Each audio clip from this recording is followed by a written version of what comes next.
Renting versus buying a home. Which one actually builds wealth? At some point, someone older than you, a parent, an uncle, a coworker, has looked you dead in the eyes and said it. You need to stop renting. You're just throwing money away. Maybe you nodded, maybe you felt a little guilty, maybe you started Googling mortgage calculators at midnight, wondering if they're right. Here's the thing. That advice is not entirely wrong, but it's not entirely right either. And blindly following it has cost a lot of people serious money. Today, we're breaking down the renting versus buying debate the right way. What each one actually costs, which one builds more wealth, and the 3 questions you need to answer before you make this decision. Let's get into it. Section 1. What you're actually getting. Before we talk numbers, let's make sure we understand what you're actually buying, or not buying, in each scenario. Think of it like this. Imagine 2 people, Alex and Jamie. Both earn the same income. Both live in the same city. Alex decides to rent an apartment. Jamie buys a home. When Alex pays rent every month, that money goes to the landlord, full stop. He gets a place to live, flexibility to move whenever he wants, and 0 responsibility when the roof leaks or the boiler breaks. But at the end of the year, he owns nothing. When Jamie pays her mortgage every month, part of that payment goes toward interest on her loan, basically the bank's fee for lending her the money, and part of it chips away at the actual loan balance. That second part is called building equity. Equity is the portion of the home she truly owns. Over time, as she pays down the loan, and hopefully as the home's value increases, her equity grows. So on the surface, it sounds obvious. Jamie is building something. Alex is not. But here's where most people stop thinking, and where the real story begins. Section 2. The real cost of buying. Buying a home is expensive in ways most first-time buyers genuinely do not see coming. Let's put real numbers on this. Say Jamie buys a $300,000 home. She puts down 20%, which is $60,000, money she saved over years and is now handing over up front. She takes out a $240,000 mortgage at a 7% interest rate over 30 years. Her monthly mortgage payment comes out to roughly $1,600. Sounds manageable, right? But here's the part that hurts. Over 30 years, Jamie will pay back around $575,000 in total on a $240,000 loan. That extra $335,000 is pure interest, money that goes straight to the bank and builds her 0 equity. And that's before we add property taxes, which average around 1% of the home's value per year. That's another $3,000 annually. Homeowner's insurance, around $1,500 a year. Maintenance and repairs, experts say budget 1% of the home's value per year, so another $3,000.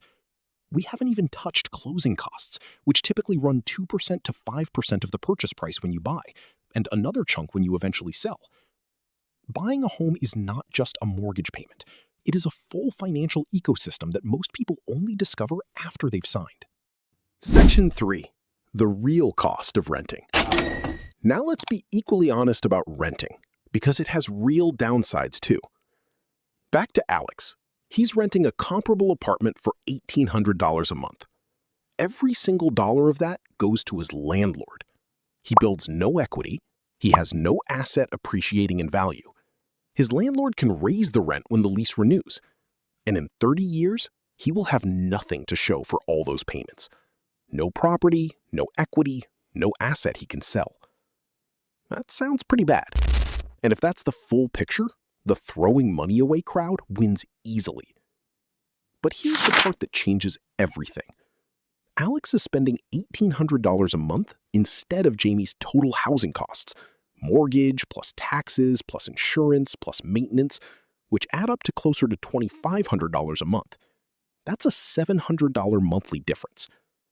If Alex takes that $700 every single month and invests it in a simple index fund, returning a historical average of 8% per year, over 30 years, that investment grows to roughly $1,050,000. Now the picture looks completely different. And this is exactly why the renting versus buying debate is never as simple as someone at a dinner table makes it sound. If you're still with me, you're clearly the type who wants to actually understand money, not just pretend to. So do me a favor and hit that subscribe button. I'll wait. Thanks. Let's keep going. Section 4. The break-even point. So when does buying actually beat renting? There's a concept called the break-even point, the moment in time when all the upfront costs and extra expenses of buying are finally outweighed by the equity and appreciation you've gained. Here's why this matters so much. Buying a home is expensive to enter and expensive to exit. Between the down payment, closing costs when you buy, and agent fees when you sell, you could easily spend $40,000 to $50,000 just getting in and out of a $300,000 home. If you sell after 2 years, you almost certainly lose money, even if the home's value went up. The general rule of thumb is this: if you plan to stay in a home for fewer than 5 years, renting almost always wins financially. Once you cross that 5 to 7 year mark, buying starts to pull ahead, especially in markets where home values are rising steadily. This is the question most people forget to ask themselves. Not should I buy, but how long am I actually going to stay here? Section 5. Which one actually builds more wealth? Here's the honest answer that nobody on either side of this debate wants to give you. It depends, but not on renting or buying. It depends on what you do with the difference. Studies on this are genuinely mixed.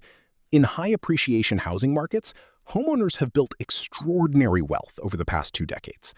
In flat or declining markets, many buyers would have been better off renting and investing. And the biggest predictor of financial outcome is not whether someone bought or rented. It's whether they were disciplined enough to actually invest the money they saved by renting, or whether it just disappeared into lifestyle expenses.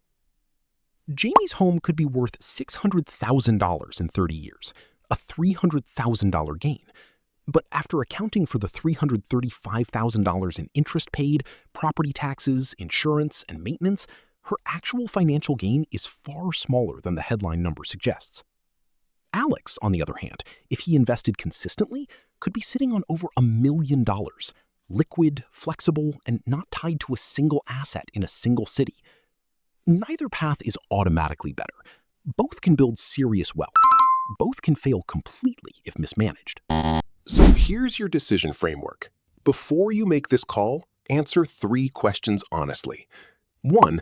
How long am I planning to stay? If it's under 5 years, rent. The math almost never works in buying's favor over that short a timeline. 2. What will I actually do with the monthly savings if I rent? If the honest answer is spend it, then buying forces a kind of financial discipline that renting won't. Equity is enforced savings. 3. What does the local market look like? Buying in a city with strong long-term appreciation is a very different bet than buying in a market with stagnant or declining prices. There is no universal right answer here. The renting is throwing money away crowd and the buying is always better crowd are both selling you a bumper sticker, when what you actually need is a calculator. Now you have one. As always, this video is for educational purposes only. Before making any major financial decisions, do your own research and consider speaking with a qualified financial professional. If this helped, hit that like button and subscribe for more financial concepts made actually simple.